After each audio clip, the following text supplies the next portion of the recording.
Good morning. In a world of today, discussions on gender equality, women's rights, and topics referring to women are normal everyday talks. They are everywhere. However, when you take a more meticulous approach, you will realize that these conferences rarely end with a satisfying conclusion. Not many of them propose a logical solution to the feel of inferiority that some women sadly experience, even today. So, let's begin.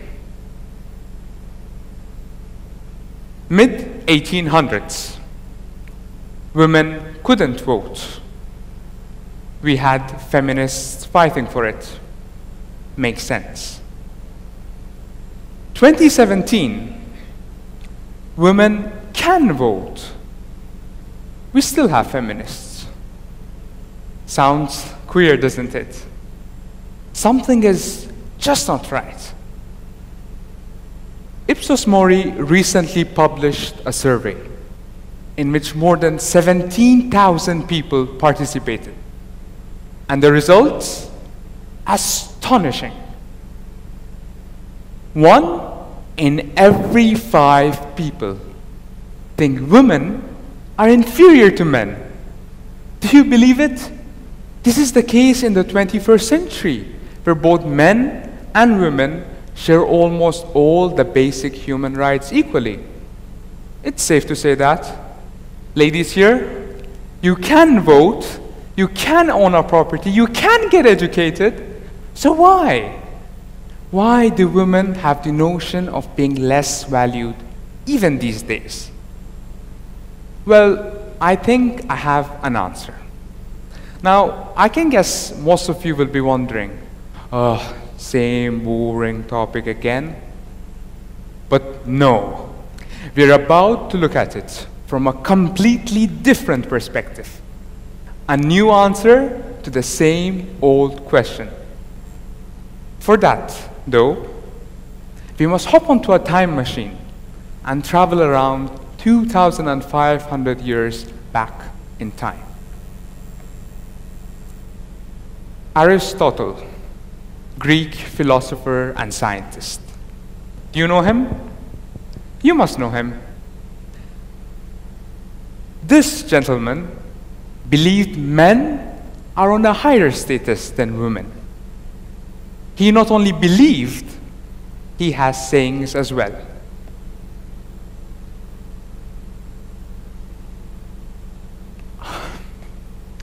It's painful to read his sayings, but history is history.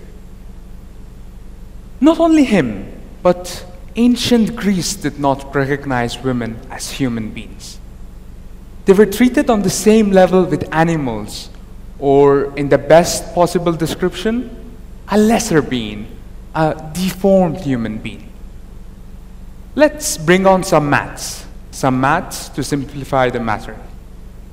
For them, a man equaled human.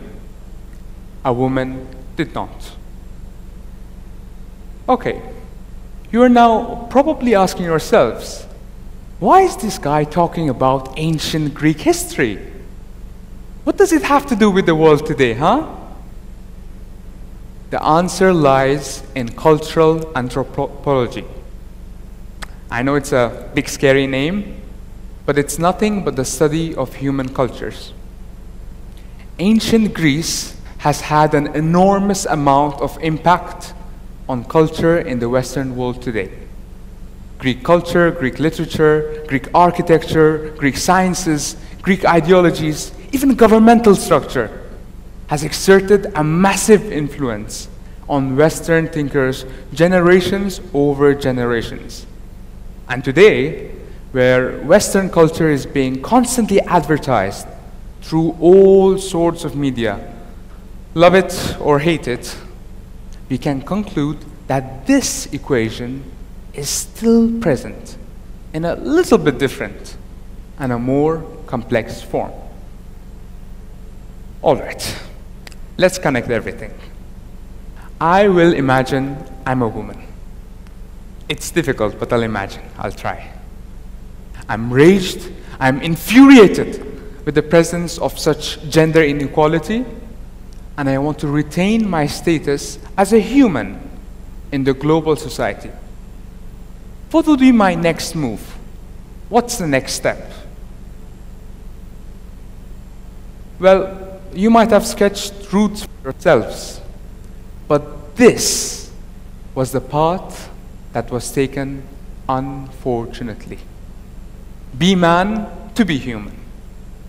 Through this wrongly adopted path, we have done injustice to women, and many women, sorrowfully, have not realized and are running on that track. Probably that was the only alternative at that time, but we are no longer ancient Greece. We have confined women to our way. We have said, women, do you want to be human? If you want to be considered human, you have to be just like a man. Work like a man, wear like a man, think like a man, perceive the world like a man. We have waged war against human nature. Here is the havoc. Men and women are doubtlessly equal, but we should not confuse equal with same. We are equal, but not necessarily the same. It is true that we share things in common, such as the desire to be loved, desire to learn, desire to be educated, to achieve. But we are different in nature. Our brain structures are different. More than 900 male and female brains were scanned and analyzed in a research in University of Pennsylvania. The aim was to see how different parts of the brain communicate with each other in males and females. The results were summarized by Dr. Rajini Verma.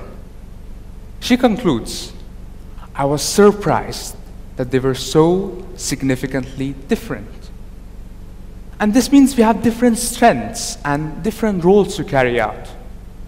Who said women should have the same working hours as men? Think of it.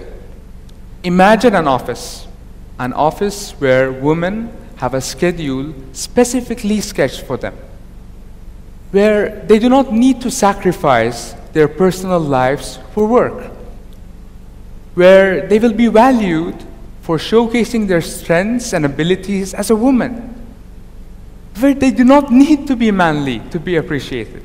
Think of it. Productivity can increase this way. Each gender has got features that are not present in the other gender, and that God has so beautifully crafted us that our roles and features are complementary to each other. It's just like the water that I have here. We need both hydrogen and oxygen, each with different features, to make water. I had to bring this in, by the way. I'm a chemistry nerd. It's incredible. In a similar survey by Ipsos Mori across 24 countries, more than half, more than 50% of those interviewed called themselves feminist. I'm a feminist. What I draw from this is not something positive. Because when you say I'm a feminist today, it means deep in you something is missing. And feminism is a support you can hold into to fill that field of deficiency. Although nothing can be generalized.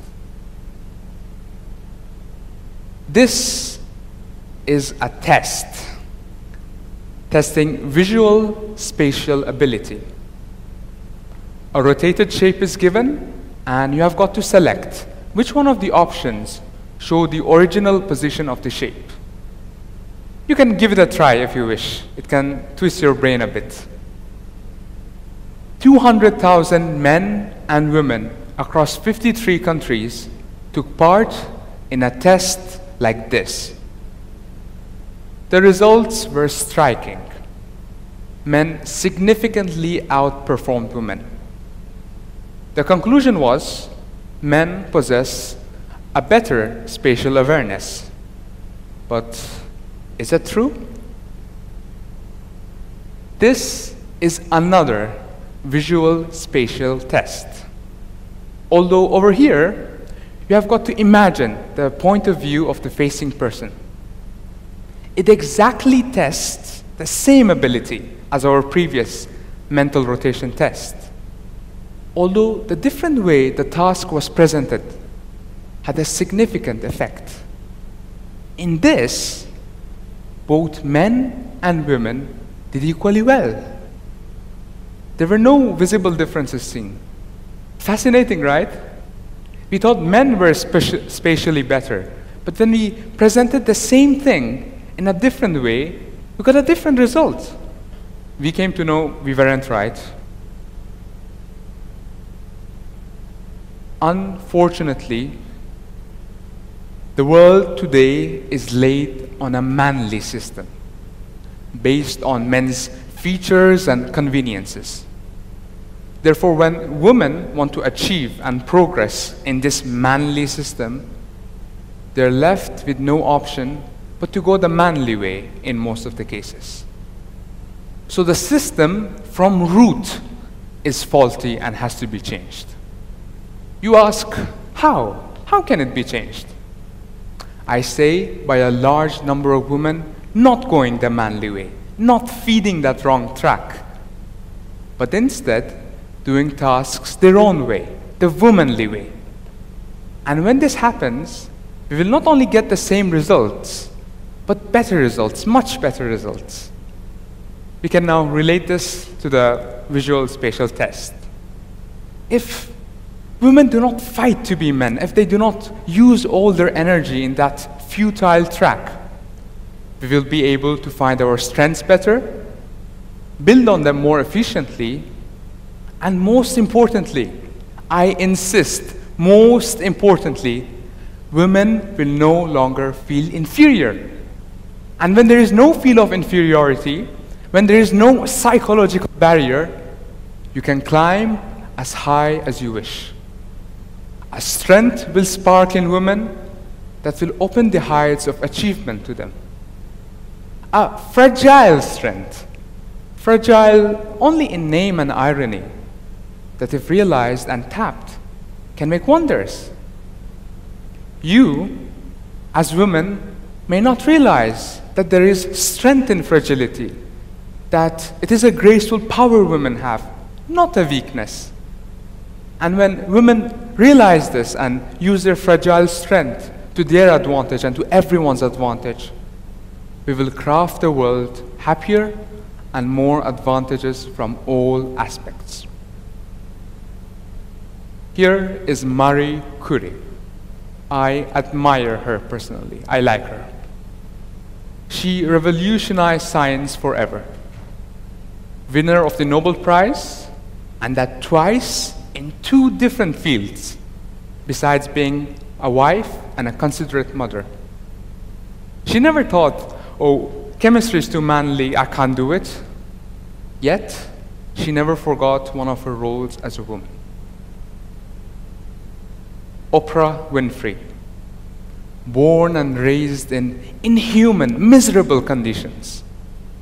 Although strangely, in the unpredictable course of life, that little girl's miserable life turns into a life as a millionaire. She becomes a millionaire.